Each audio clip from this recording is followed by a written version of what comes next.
Sekali lagi shalom. Bersyukur untuk anugerah Tuhan, hari ini kita diberikan kesempatan oleh Tuhan untuk belajar kebenaran firman Tuhan. Jadi mari kita pakai momen ini sungguh-sungguh untuk kita belajar kebenaran firman Tuhan. Saya tidak akan lama. Jadi Bapak boleh perhatikan supaya kita bisa belajar kebenaran firman Tuhan. Matius 19 ayat 16 sampai 26. Matius 19 ayat 16 sampai 26. Bagaimana Bapak? Matius 19 ayat 16 sampai 26. Kalau kita sudah mendapatkan, saya ajak kita semua bangkit berdiri. Kita baca bersaut-sautan dan di ayat 26 dalam hitungan ketiga kita membacanya bersama-sama. Judulnya Orang Muda yang Kaya. Ayat 16. Ada seorang datang kepada Yesus dan berkata, "Guru, perbuatan baik apakah yang harus kuperbuat untuk memperoleh hidup yang kekal?" Jawab Yesus, "Apakah sebabnya engkau bertanya kepadaku tentang apa yang baik? Hanya satu yang baik. Tetapi jika engkau ingin masuk ke dalam hidup, turutilah segala perintah." Ayat 18. Kata orang itu kepadanya, "Perintah yang mana?" Kata Yesus, "Jangan membunuh, jangan berzina, jangan mencuri, jangan mengucapkan saksi dusta.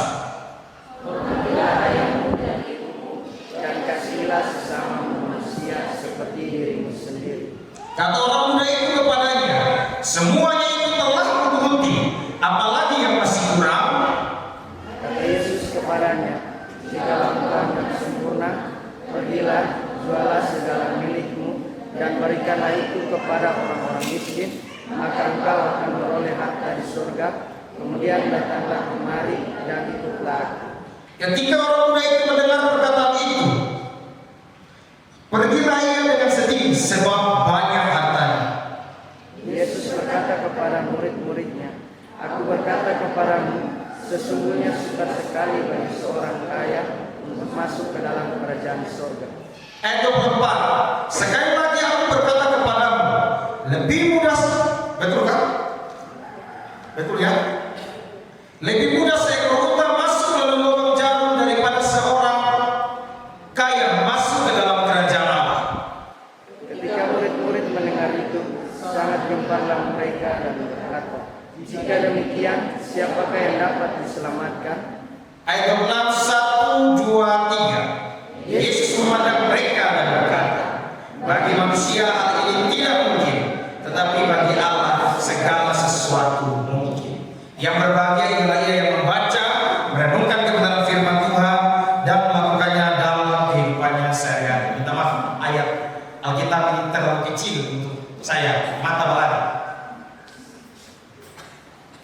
Hari ini kita ada dalam tema loyalitas atau fanatisme. Kalau Bapak dengar loyalitas atau fanatisme ini kata dari mana? Bingung juga. Kalau ibu-ibu sudah tahu yang namanya loyalitas, ibu tahu yang namanya loyal gue, betul tidak? Nah, jadi loyalitas ini apa? Fanatisme ini apa? Nah, hari ini yang akan kita pelajari. Saya mengambil kebenaran firman Tuhan dari Matius 19 ayat 16 sampai 26, dan semoga kita mendapat sebuah pelajaran penting. Bapak saudara sekalian, boleh perhatikan kepada saya, dan saya ingin mempertanyakan satu hal. Ketika orang melihat kehidupan kita, ketika orang melihat kualitas kehidupan kita mengikuti Tuhan, ketika orang melihat kehidupan kita sehari-hari, kira-kira orang akan menggambarkan dengan kata-kata orang akan bilang apa? Di dalam kehidupan kita, masing-masing kita sudah punya identitas yang melekat, yang kalau kita ngomong sesuatu pasti menggambarkan itu orang. Misalnya kalau Bapak lihat saya, pasti, kalau saya lihat Petrus, di satu saja saya lihat, dia ganteng, bukan. Kalau Bapak lihat saya, pasti yang Bapak lihat adalah, oh dia gempal-gempal hitam manis, pasti begitu. Ya toh, dia orangnya lucu. Nah, kayak gitu. Kalau misalnya saya lihat kayak ini, pasti dalam pikiran kita semua, oh orangnya tinggi. Selain itu pasti yang kita lihat adalah dia pemenggal. Nah, kalau misalnya kita lihat misalnya kakak Gia misalnya, kita lihat oh orangnya setiap minggu ini pakaiannya rapi misalnya, pakaiannya rapi selalu pakai pantofel, misalnya gitu. Kita masing-masing orang punya persepsi terhadap orang lain. Contoh misalnya saya lihat saya punya adik Ika. Pikiran saya itu cuma dua saja. Yang satu selfie setiap hari. Nah, yang kedua anaknya selalu taat kalau saya ngomong apa saja. Itu setiap orang yang kita lihat pasti punya identitas.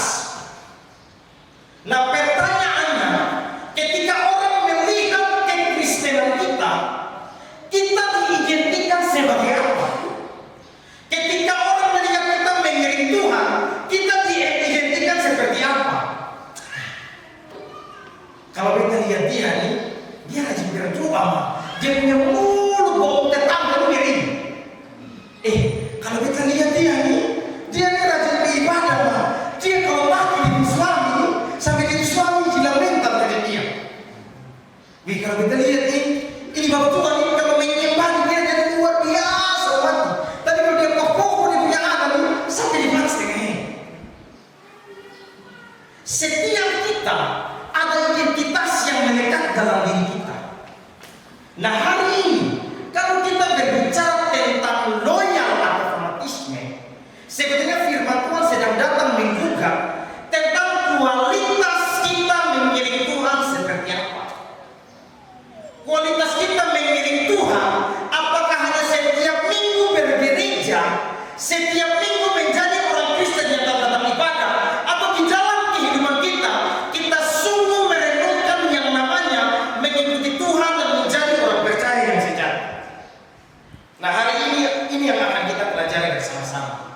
Bapak percayalah ketika saya menyiapkan ayat ini berbicara tentang loyalitas dan fanatisme, di pikiran saya, di perasaan saya, di nurani saya merasa saya belum loyal sekali dengan Tuhan.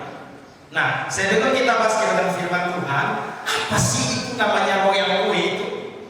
Apa sih itu loyalitas? Loyalitas sederhananya adalah buah roh. Di Alkitab di Galatia 5 ayat 22 sampai 23 tidak ada kata-kata loyalitas. Yang ada adalah kasih, sukacita, damai sejahtera, kesabaran, kemurahan, kesetiaan, kelemah lembutan, dan penguasaan diri. Loyalitas adalah kesetiaan yang keluar dari kasih yang mendalam terhadap sesuatu. Loyalitas adalah kesetiaan yang keluar dari kasih yang mendalam akan sesuatu. Di sini pasti semua pernah jatuh cinta, kecuali dilarang untuk anak yang masih kecil, SD, SMP, beserta SMA kelas 3 pondok misalnya. Nah, semua pasti pernah jatuh cinta. Kalau anak SD punya jatuh cinta itu adalah ketika ada satu nona yang paling pintar di kelas dan dia cantik. Ketika dia tidak masuk sekolah itu kan kita punya alasan untuk setiap hari masuk sekolah biar dia kan. Tiba-tiba dia tidak ada. Awal-awal jatuh cinta itu pasti yang namanya laut, seberangi, gunung, kudaki, semua melakukan sudah pasti. Lihat sudah ketawa gitu. Dia bilang ini saya punya topik ini yang saya suka. Kayak gitu. Sebenarnya kita semua kan pernah jatuh cinta. Nah, waktu kita jatuh cinta, tanya begini. Ini nama kita Sumatera belum. Waktu awal-awal jatuh cinta, apalagi kalau kita satu daratan, karena dia saking cintanya, yang dia lakukan, ini sudah jam 12 sampai jam 1, pergi cari makan, pergi antar, betul tidak? Pergi antar, supaya dia orang melihat kayak, wih ini orang dia betul-betul sangat cinta dengan saya.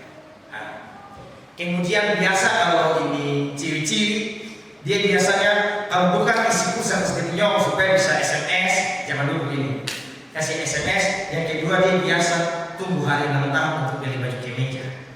Nah, baju kemejanya dipakai untuk di gereja sama-sama. Nah, jadi kenapa sih orang itu ada kekuatan, orang itu ada gairah, sampai akhirnya bukan hanya suruh dimakan tapi diantar makanan, bukan hanya suruh rapi tapi pergi beli baju ke dia biar dia rapi.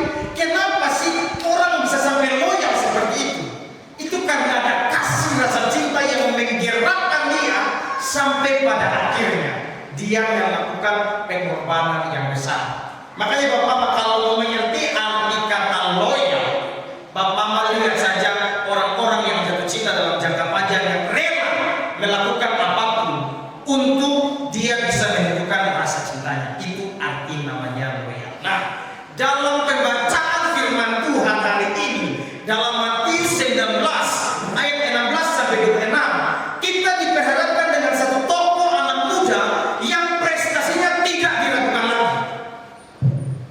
Kenapa saya bilang tokoh anak muda yang prestasinya tidak dilakukan lagi? Mengenai itu, mengenai sikap tata krama, dia panggil Yesus juga begini, guru. Dia mengakui kemampuan Yesus sebagai seorang pengajar yang berhikmat. Nah, mengenai tanggung jawab dalam hidup, dia adalah orang kaya. Dalam ekonomi Israel yang susah pada waktu itu, sulit sekali untuk seseorang menjadi kaya. Kalau anak muda ada yang menjadi kaya, berarti dia adalah seorang anak muda yang bekerja sedemikian kerasnya. Dia adalah seorang anak muda yang begitu pintar, mempunyai strategi ekonomi sehingga dia menjadi anak muda yang kaya. Jadi secara sikap dia bagus, secara pemikiran dia bagus, secara integritas dalam mengikuti Tuhan, dia adalah orang yang tidak membunuh, tidak mencuri, tidak berzina, tidak kurang ajar terhadap orang tua, dan dia melakukan semua yang dikatakan hukum Taurat.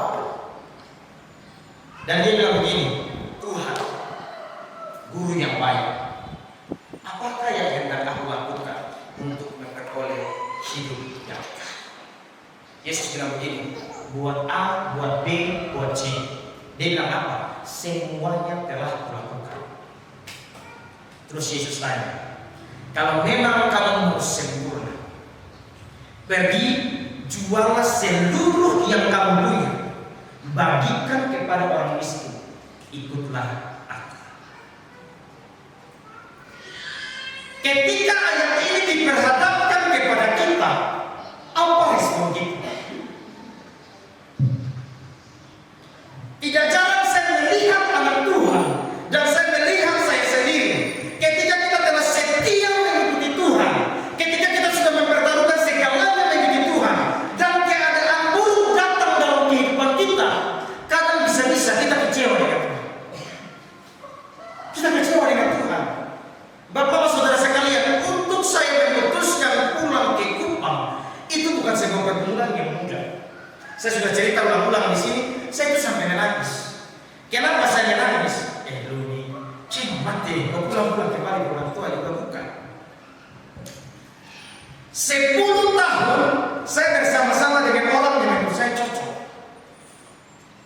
Saya bersama-sama dengan tim kerja yang enak. Soalnya pusing kiri kanan, dan saya dikelilingi orang-orang yang menurut saya sangat care dengan saya. 6 tahun, kan saya kuliah 4 tahun, terus saya kerja 6 tahun. 6 tahun, saya memiliki seorang sahabat yang adalah bos saya sendiri. Jadi kita tuh cerita, ngobrol, kerja sama-sama. Saya merasa dalam posisi umur saya waktu itu, saya sudah memiliki kondisi umur yang ideal menurut versi saya, bukan menurut versi orang lain. Orang lain itu tahu saya apa cuy, kayak begitu toh. Menurut versi saya. Dalam pergumulan saya sering lihat di lotek-lotek, saya bilang, benarkah Tuhan menyertai saya?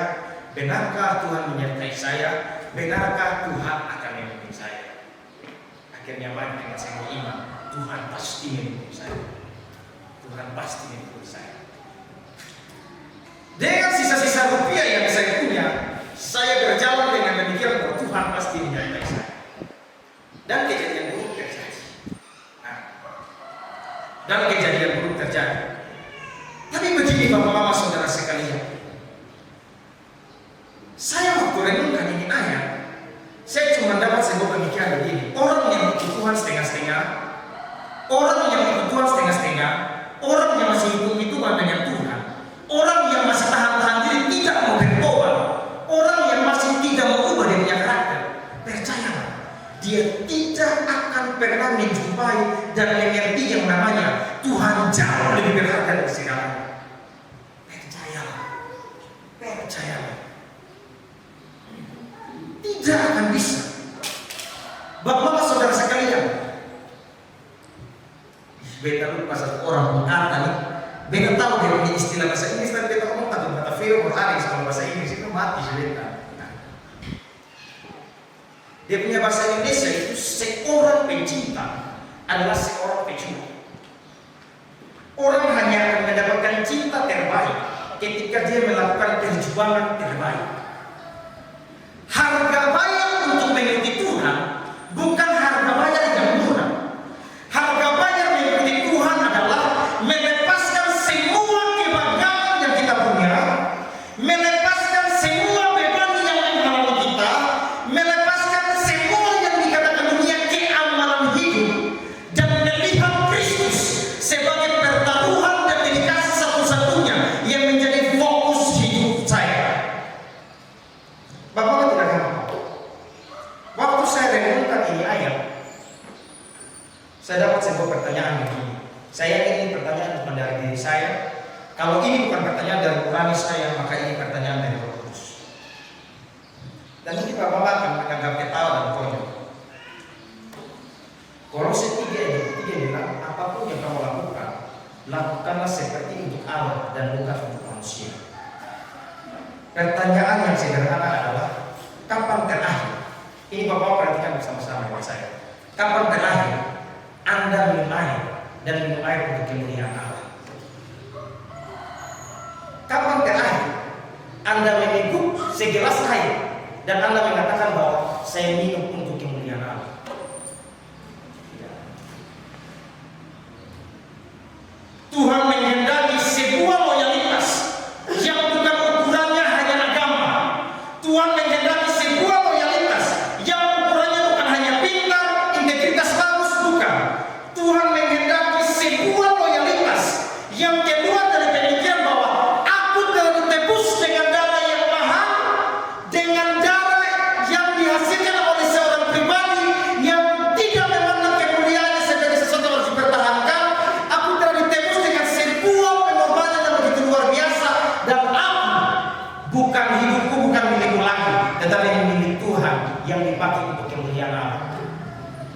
Beta waktu belajar ini kebenaran tentang pesan yang Tuhan sampaikan ke orang muda, rasa saya tidak mau khotbah. Karena kita ini bertetangga, kurang lebih kita sudah tahu. Ini dia punya bagusnya apa, ini punya jeleknya apa, ini bagusnya apa, ini jeleknya apa, ini dia ganteng begini, dia kalau orang begini, dia kalau pakai orang begini, kan dia ganteng, belum ada yang semua. Susah di gereja di sini. Pasti begitu. Susah.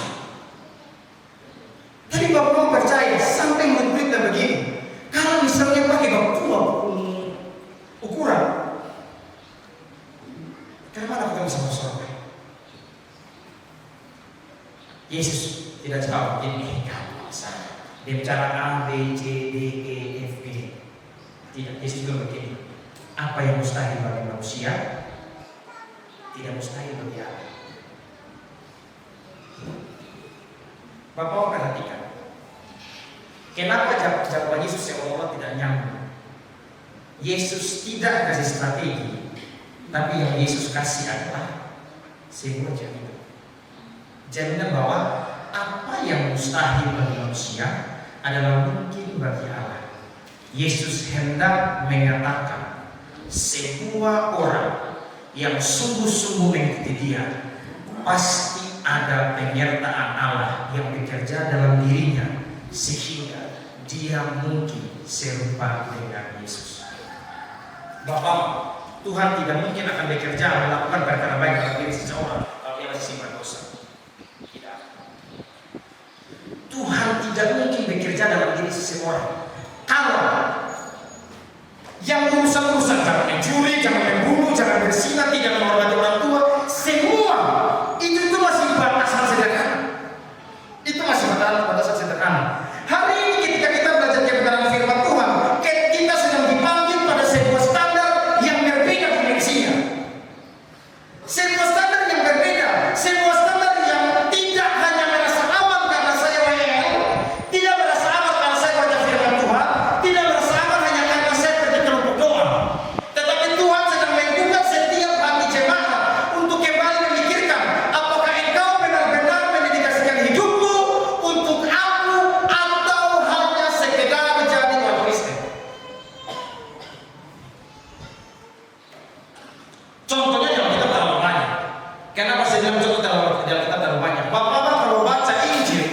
Dan mama ketemu yang Yesus lakukan mujizat mengubah 5 roti dan 2 ikan, atau 2 ikan dan 5 roti.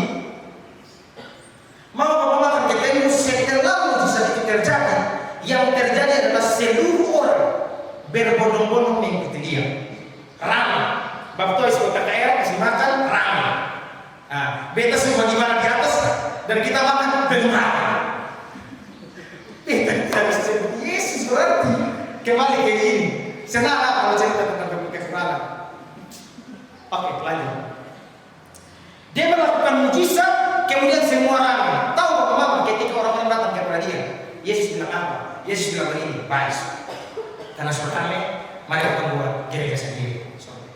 Yesus bilang begini, engkau telah kenyang dari roti yang kuberikan, makanya kamu ikut aku. Yesus bilang begini, karena lu sudah tahu ketika lu dekat beta dapat untung, maka dekat beta. Yesus berkata keras. Yesus mau ingatkan beta sangat terlibat dengan orang-orang yang ikut beta hanya mencari untung.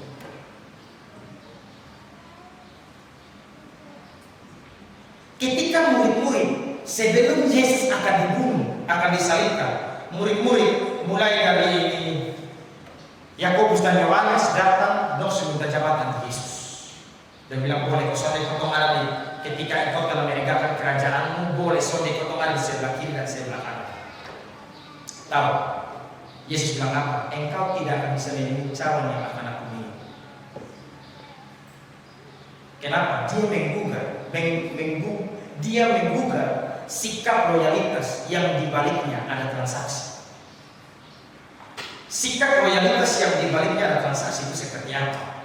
Tuhan beta setia datang ke rumah doa, beta setia datang ke gereja, beta setia memberikan persembahan. Tuhan tolong beta supaya beta jangan masalah.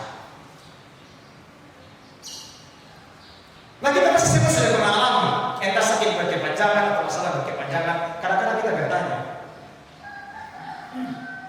apa yang kita lakukan ini betul-betul sudah setia? Kok sampai Tuhan kok lupa minta, kok Tuhan sampai sembuh kita dari sakit? Wih, jangan sampai kita ada buat salah waktu sudah ajar kita nih, padahal kita sudah banyak itu kalau berdoa. Baik juga itu. Satu orang datang tanya ke Tuhan, Tuhan saya mau ikut Tuhan, tapi saya berpikir saya punya bapak, saya punya bapak meninggal. Iya, dia ngomong begitu. Tuhan Yesus bilang begini, Pisu, orang mati menggugurkan orang mati, jangan kebaikan. Kalau di kita punya pikiran, Tuhan Yesus seperti jahat. Kita mau dikubur, kita punya bapak, tapi tidak boleh. Tidak. Menurut budaya pada waktu itu, ketika dia punya bapak meninggal dan dia pergi kubur dia punya bapak, kenapa dong harus ikut? Semua yang ikut kubur dia punya bapak pasti dapat warisan pembagian tanah. Oh, dapat tanah di Papua 1, dapat tanah 1 di Bernas, dapat tanah 1 misalnya di Apoang. Ayo Pak, pemerintah bisa dapat di Apoang. Kita kan bisa bahasa Apoang, jadi dapat di Apoang. Bisa begitu. Bagi tanah. Dan setelah bagi tanah, dia punya tanggung jawab untuk mengurus urusan keluarga, mengurus urusan pesta, karena dia sebagai anak yang mewakili orang tua. Yesus sedang menggugah seorang yang mengikuti dia, tapi masih memikirkan harta warisan dan masih memikirkan bagaimana menjadi terdepan di dalam keluarganya. Salah nggak kasih beta tema tentang loyalitas? Maka hari ini kita malu sudah sama-sama dengan firman Tuhan. Beta yang mau malu, bapak malu, kita malu sama-sama. Tapi semoga apa yang kita pelajari mendatangkan duka cita yang rohani. Duka cita yang rohani. Duka cita yang rohani adalah duka cita yang menggugah hati bapak sekalian, sehingga bapak tidak tenang. Bahwa waktu saya ngomong tentang semua rentetan dari awal sampai akhir ini, pasti dalam nurani itu tidak rasa malu.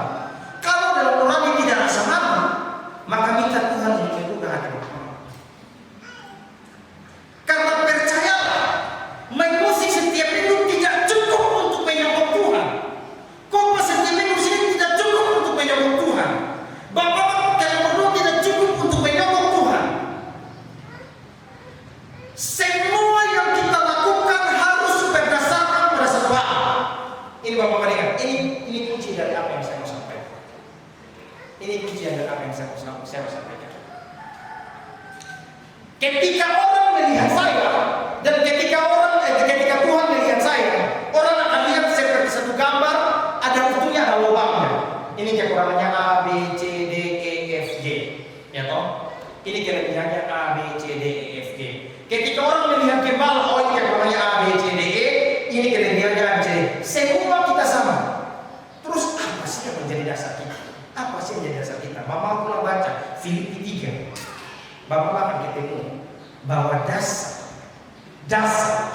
dasarnya adalah meninggalkan semua prestasi dalam mengerti rohani dan menganggap Kristus sebagai pengharapan satu-satunya. Ini seperti ini plastik, seperti tidak bisa. Beta belum menikah. Bapak belum kan Bapak pasti menikah lah. Makanya Bapak dan Bapak.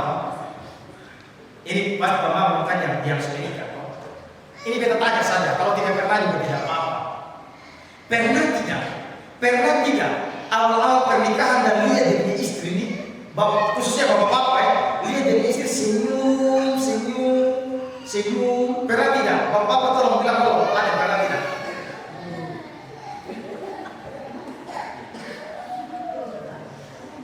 Sudah bapak kan bisa gengsi, mama sah. Pernah tidak waktu menikah kita bilang begini, suamiku, kita berhasil menikah. Pernah tidak? Lihat. Lu ganteng nih. Walaupun lu punya pesta agak lewat, mulai agak botak, tapi lu ganteng nih. Pernah tidak? Kalau jawab mulai keras. Pernah. Pasti pernah. Bapak mama, ketika bapak mama melihat keindahan itu, sudah kita tahu selesai kok. Ini beta mau kasih punya maksud. Ketika bapak mama lihat keindahan itu, bapak mama ketawa, senyum, bahagia, ada perasaan yang tidak bisa dijelaskan, betul tidak? Tapi makin hari,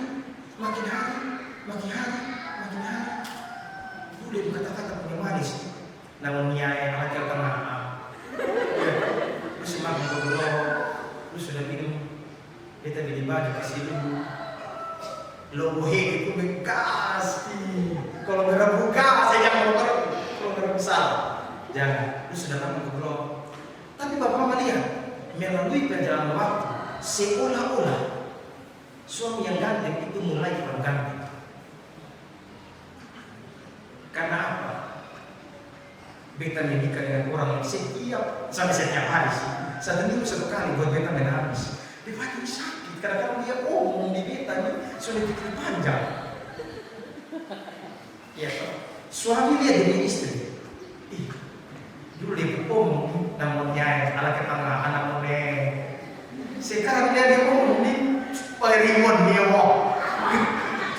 Iya toh. Yang dia omong lu jangan terlalu kamu siap. Lu jangan terlalu masalah banyak, ini segala macam. Seperti seolah-olah suami melihat, istri saya cantik, berubah jadi tanda-tanda cerewet. Kasih muda. Ini kelihatannya kasih muda. Waktu kita awal-awal berjumpa dengan Tuhan, waktu ini kesaksian, waktu awal-awal Tuhan menjamah saya, rasa-rasanya tidak mau berhenti berdoa. Rasa-rasanya tidak mau berhenti. Betul tidak? Seperti damai ada segala sesuatu. Masih bisa saya. Rasa-rasanya tidak mau berhenti berdoa, menangis. Terus katanya, ku ingin tetap di sini, menikmati baikmu. Beta dalam hadirat Tuhan saat tetangga punya mulut laki bini mulut sudah. Beta kunci itu berdoa dulu. Rasa kita damai. Tahu tidak yang Tuhan buat dari seorang anak buah Tuhan? Ketika dia belum melepaskan segala sesuatu, tidak mungkin dia bisa melihat keindahan Tuhan yang membuat dia begitu bergairah. Bapak tahu apa yang membuat saya khawatir? Apa yang membuat saya kecewa kalau menjadi Tuhan? Apa yang membuat saya seringkali gagal dalam pelayanan saya? Karena saya pikir ketika saya akan punya uang yang banyak. Ketika saya berjuang, saya akan menjadi hamba Tuhan yang hebat. Kenapa? Saya gagal melihat Tuhan sebagai Tuhan dan Juru Selamat dan keindahan yang begitu mulia. Saya hanya melihat keuntungan yang saya dapat ketika saya mengikuti Tuhan. Loyalitas palsu adalah loyalitas yang setia karena mau dapat sesuatu. Loyalitas yang asli adalah kesetiaan dan kasih yang mendalam karena dia melihat begitu indahnya engkau, begitu cantiknya engkau, begitu eloknya engkau, ada yang disumbangkan ke blog. Bagi orang yang LDR sekarang gampang pakai Gojek, pakai GoFood. Kok kenapa? Tinggal ganti alamat dari Kupang Jakarta, jadi kok tidak masalah. Kebetulan yang ada di sini gampang saja. Tinggal cakup Surabaya, saya putih Surabaya, pakai telur 2 biji, kasih bawang, antar. Saking cintanya, ada perasaan yang menggibu-gibu tanpa alasan, dan saya begitu. Dan Bapak tahu, Wahyu berapa? Wahyu 3 tentang jemaat Laodikia dan jemaat Efesus, apa yang Tuhan buka dari mereka? Yang Tuhan buka dua hal. Yang Tuhan buka pertama adalah kasih yang sungguh-sungguh. Yang kedua yang Tuhan buka adalah kekidian yang tidak ada lagi. Itu berbicara tentang apa? Kasih yang sudah setengah-setengah dengan Tuhan. Yang kedua, persekutuan yang tahu kenapa dengan Tuhan. Nah, ketika kita ngomong ini, sudah pasti ini bukan dari saya yang ngomong, sudah pasti ini Alkitab dan Tuhan yang ngomong. Karena saya sendiri tidak mampu untuk ngomong ini. Ini menggugah kita hari ini semua. Dan nurani kita turut bersaksi. Sudah di level apa kita mendedikasikan hidup kita untuk Tuhan.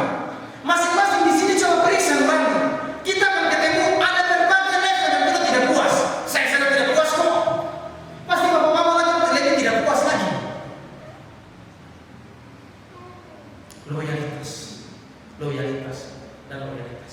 Loyalitas seperti apa yang perlu kita punya? Ingat ya, loyalitas itu kesetiaan yang didasarkan pada kasih yang mendalam untuk melakukan sesuatu sampai tuntas.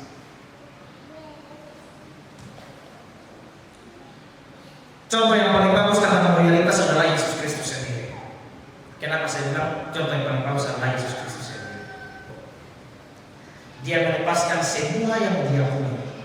Dia melepaskan semua yang paling mulia hanya untuk menjadi yang paling hina, menjadi yang paling hina dari seluruh ciptaan manusia.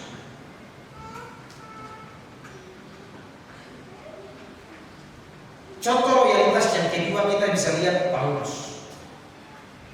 Paulus bilang begini, Paulus itu bekerja melayani Tuhan sampai mencucurkan darah. Dan dia bilang begini, aku telah selesai melakukan pertandingan sampai akhir. Dia sudah melakukan finish sampai terakhir. Sampai dia bilang begini, ikutilah teladanku karena aku mengikuti teladan Kristus. Kenapa Paulus sampai berani ngomong itu? Paulus melihat ketika dia mengikuti Tuhan dalam kisah para rasul, hanya dua yang akan dia dapat, sengsara dan aniaya. Kalau begitu, buat apa beda ikut Tuhan? Kalau ternyata yang kita dapat sengsara dan aniaya. Kalau begitu, buat apa kita ikut Tuhan? Kalau yang kita dapat penyangkalan diri yang buat kita menyadari ini sakit sekali. Kalau begitu, buat apa kita ikut Tuhan? Kalau orang sultan, orang tampak di kiri kasih di kanan, orang minta baju satu kasih jubah, orang minta berjalan 1 mil, atau harus berjalan kasih dia 2 mil atau 3 mil. Buat apa ikut Tuhan? Saya capek. Kuncinya dalam satu kata yang Yesus bilang, hidup yang kekal. Hidup yang kekal. Bapak-bapak, tidak ada satu orang pun yang bisa menjelaskan tentang hidup yang kekal. Tidak ada satu orang pun yang bisa merasakan yang namanya hidup yang kekal selain Yesus Kristus. Kenapa kita bilang Yesus Kristus? Yesus Kristus membuktikan bahwa hidup kekal adalah hidup yang dihasilkan, kemuliaan yang dihasilkan ketika dia berhasil untuk melepaskan semua yang dia punya dan taat kepada Bapa. Di sini kita semua tidak akan bisa mengerti yang namanya hidup kekal tanpa kita melepaskan semua yang kita punya, menyangkal diri kita dan ikut serupa dengan Yesus. Oh, berarti keselamatan terletak pada perbuatan baik? Tidak. Keselamatan terletak pada pengorbanan Kristus yang memampukan kita, pimpinan Roh Kudus yang menggerakkan hati kita untuk terlepas dari dosa kita, terlepas dari kemunafikan kita, terlepas dari segala belenggu dan hidup berdasarkan pimpinan Roh Kudus. Maka Bapak-Bapak Saudara sekalian, berhenti untuk dalam kehidupan rohani yang hanya memikirkan hal lahiriah. Beta ingat beta khotbah di salah satu gereja, ini tidak perlu disebutkan. Beta kan sudah tahu kan, beta kayaknya bukan baru datang Jakarta, beta kayaknya datang lagi besar. Jadi kalau misalnya tahu-tahu sama orang gereja, soalnya Santa Luna. Beta ini selama 6 tahun, taruhlah 7 tahun. Selama 7 tahun itu tidak pernah punya celana begini. Celana begini ini sudah dihilangkan dari kehidupan. Karena kalau kita pakai celana begini itu ini di kita teman-teman itu bilang ini bapak-bapak. Bilang bapak-bapak. Nah, sekarang ini semua bapak-bapak. Bilang bapak-bapak. Pakainya celana jeans. Kalau bukan celana jeans ya celana chino-chino gitu.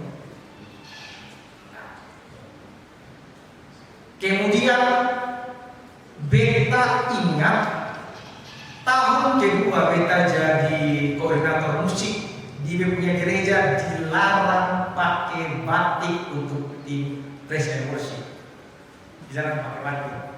Kenapa dilarang pakai batik? Karena orang yang pakai batik biasa di orang nikah. Gereja itu bukan orang nikah, nah, jadi dilarang pakai batik. Nah, sekarang udah pakai batik lah, kasihan di Jakarta bisa pakai batik sekarang kok, kenapa? Nah, di GBI Nazaret ada aturan tidak tertulis, dilarang pakai jeans datang gereja. Beta awal pakai jeans kok, kenapa? Ya toh, dilarang pakai jeans, dilarang pakai speaker, pakai speaker di mimbar. Nah, zaman lagi dulu lagi dilarang pakai bir merah dan pakai make up. Ya toh, tentu larangan itu ada dasar, ada dasar. Kenapa ada dasar? Berdasarkan konteks Kupang pada waktu itu di zaman dulu, yang pakai make up dan bibir merah kebanyakan orang-orang di tempat pijat. Tahu tempat pijat? Oh, di sini tidak tahu. Kalau kita ini nongkrong di pasar, pasti ini bapak-bapak dong pasti cerita. Kalau di rumah pasti tidak tahu. Nah, tempat pijat. Kenapa? Mereka bersolek dengan bibir merah pakai make up untuk memikat om-om ganteng. Nah, kayak begitu. Dan dulu yang pakai jeans ketat-ketat itu hanya artis-artis dan pedangdut.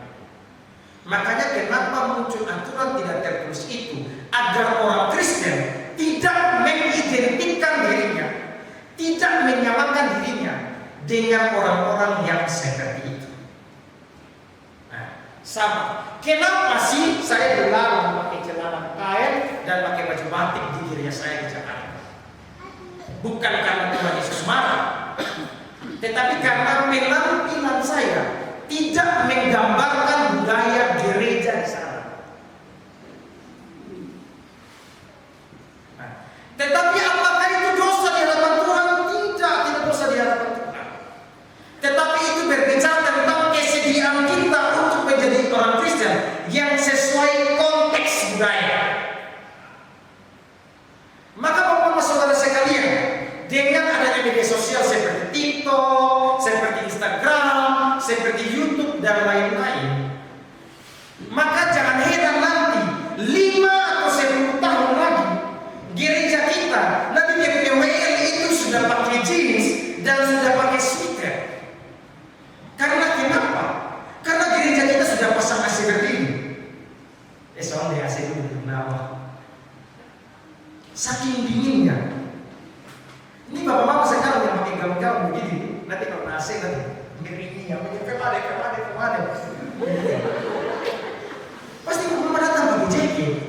Nah, waktu Bapak Mama datang pakai jaket, pakai jaket, datang gereja, dosa. Saya mau bilang bahwa loyalitas kita di hadapan Tuhan tidak lagi berdasarkan hal-hal yang baik. Loyalitas kita di hadapan Tuhan itu menyangkut nurani yang paling dalam. Bagaimana kita bertindak, bagaimana kita berbicara, bagaimana kita menggunakan pakaian, minta hikmat dari Tuhan untuk sesuaikan pada konteks. Alasan satu-satunya kenapa saya pakai celana kain, bukan alasan satu-satunya, alasan dua-duanya. Alasan dua yang pertama adalah celana jeans saya ada robek di sini, ada robek dan belum sempat dijahit. Kita tahu. Alasan yang kedua, saya dibuka oleh ibu-ibu ini bahwa harus pakai celana kain. Ternyata waktu saya pakai celana kain karena saya gendut, ternyata enak juga. Tapi saya kurang keren. Coba kamu lihat. Iya apa? Iya kayak bapak-bapak begini bang. Makanya setelah saya coba ini, nanti kalau saya dapat kesempatan coba lagi, boleh tidak saya pakai jeans? Hah? Nanti ada foto kirim di Sinode. Sinode itu paksa. Tidak ada sinode di Jakarta. Nah, kembali ke topik kita. Oh, bisa sedikit lagi. Kembali ke topik kita. Jadi bagaimana untuk kita bisa loyal seperti yang diharapkan Tuhan pada kehidupan kita? Yang paling pertama, orang hanya bisa loyal ketika dia menanggalkan beban dan dosa. Sambil beta siap ini firman, sambil beta ngomong ini firman, beta berharap di Bapak Mama punya kepala ini sudah mulai ada seperti layar kamera TV dan ada tulisan beta punya dosa apa ya? Oh, beta punya dosa yang pertama, kadang-kadang beta emosi berlebihan sampai beta bisa mengeluarkan kata-kata yang menyakiti orang. Satu. Oh, yang kedua, dia punya dosa ini. Yang kedua, kadang-kadang beta khawatir sekali sampai beta stres, sampai beta rasa tidak ada penyertaan Tuhan. Dua. Dosa yang ketiga, aduh, kalau beta lihat di layar di kepala ini, yang beta rasa beta belum setia dengan beta punya pekerjaan dan beta punya pasangan. Empat. Aduh, ketika beta lihat di punya layar ini, beta ini kayaknya masih kurang menghormati orang tua. Lima. Bapak Mama, ketika kita mau ikut Tuhan, akan muncul layar TV di kepala saya dan melis semua dosa-dosa kita. Dan hari ini panggilan Juru Selamat adalah panggilan untuk bertobat, panggilan untuk melihat kehidupan kita sebagai individu yang perlu ditolong oleh Allah. Panggilan untuk bertobat, karena hanya orang-orang yang mau untuk bertobat, Roh Kudus akan bekerja dalam hatinya untuk menolong dia sehingga dia akan bisa tumbuh. Pertama, tinggalkan dosa di dalam.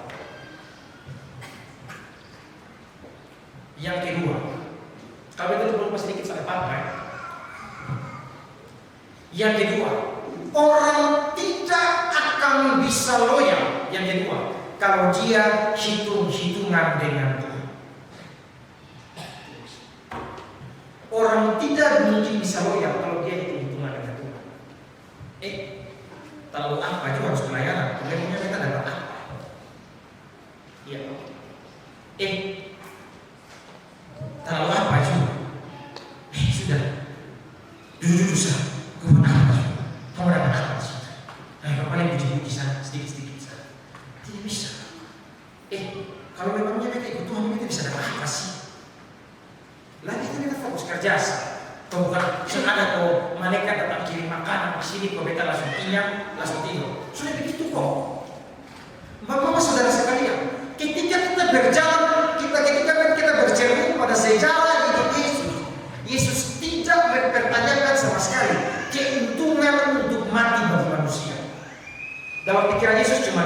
Yang pertama, taat kepada Bapa sampai mati.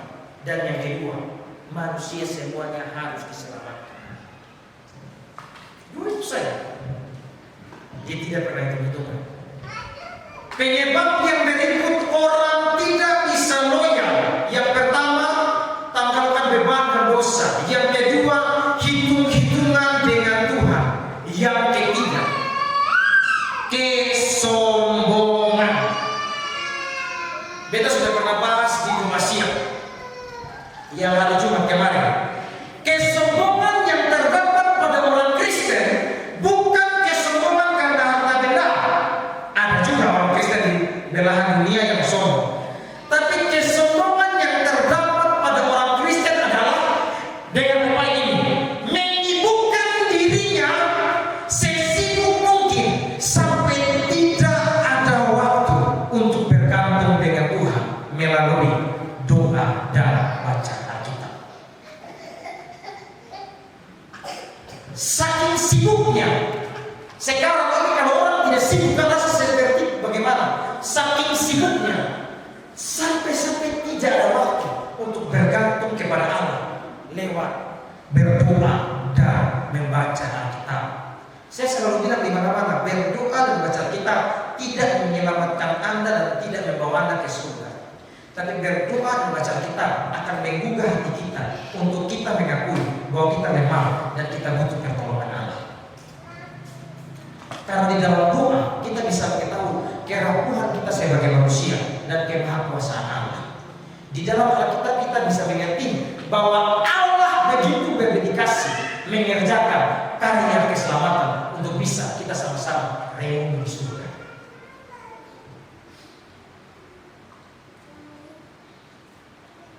Dan hambatan terakhir untuk tidak loyal adalah menunda untuk melakukannya sekarang. Nanti sah. Bapak percaya, buat bapak mama saudara sekalian, nuraninya baik, buat kita hamba Tuhan. Terkadang sebelum tidur, orang kenapa waktu momen sebelum tidur itu paling enak? Waktu momen sebelum tidur itu kita seperti menyesali hari ini kita kurang maksimal, betul tidak sih? Atau ada yang tidur sebentar rumahnya berfilsafat sebelum tidur? Tidak, kebanyakan orang. Ini soal ada survei sih, tapi beta sudah cerita-cerita ke kawan. Kebanyakan orang sebelum mereka tidur, mereka tuh apalagi kalau suami istri habis bakal ya, suami akan begini, memang beta salah, makanya dia ngomong terlalu merendahkan Margarita sebagai suami. Jadi dia ada bergulat, sudah, akhirnya sudah ini Mike sudah berhenti. Masih bisa sedikit tahan sedikit jangan orang puasa gini. Cek, dengar kok, dengar. Nah. Suami-suami mulai pikir begini, beta salah Margarita, oh di beta Margarita ini luka tapi sudah sebelum tidur ibu mau berdoa sudah sini ini beta minta maaf ya toh, beta minta maaf. Nah, istri bilang begini, dia sudah mengerti perasaan, dia buat beta nih sama kayak apa kok itu tidak bisa dijelaskan karena hanya perasaan saja yang sakit sama kayak apa kok. Tapi sebelum tidur sudah bagaimanapun dia adalah suami yang paling kita cintai. Nah, sudah akhirnya berdamai. Untuk anak muda tidur WB kali pencipta ini bisnis miliar ini padahal di uangnya ada 100.000. Beta mencipta bisnis yang nilai ini bisnis yang ini miliaran rupiah. Beta kayaknya sudah bisa hidup bagi bisa. Beta harus jadi ini Steve Jobs yang cipta iPhone. Pikir. So kita diberikan kemampuan untuk merenungkan sebelum tidur kita mau buat apa. Dan ketika besok bangun tidur, kita sudah lupa bahwa pemikiran yang tadi malam. Kita jalan lagi hari seperti ulang-ulang lagi. Jadi hidup tuh ulang kesalahan yang sama, ulang pola yang sama, ulang budaya yang sama. Itu apa? Menunda untuk loyal kepada Tuhan. Dia hambatan yang pertama, lepaskan dosa dan beban. Dia punya hambatan yang kedua, apa ya jemaat? Beta lupa nih. Dia punya hambatan yang kedua itu, pokoknya dia hambatan yang berikut, jangan pernah sombong dan harus mengikuti Tuhan. Dia punya hambatan yang berikut adalah menunda untuk tidak melakukannya sekarang. Ini saya selesai. Kita tidak punya waktu panjang, kita menyanyi sebentar saja. Bapak Mama, yang beta omong ini semua keluar dari beta punya isi hati, apa yang beta renungkan tentang firman Tuhan. Jadi jangan berhenti bilang, firman Tuhan tadi bagus, jangan. Pulang, mari kita buat sama-sama.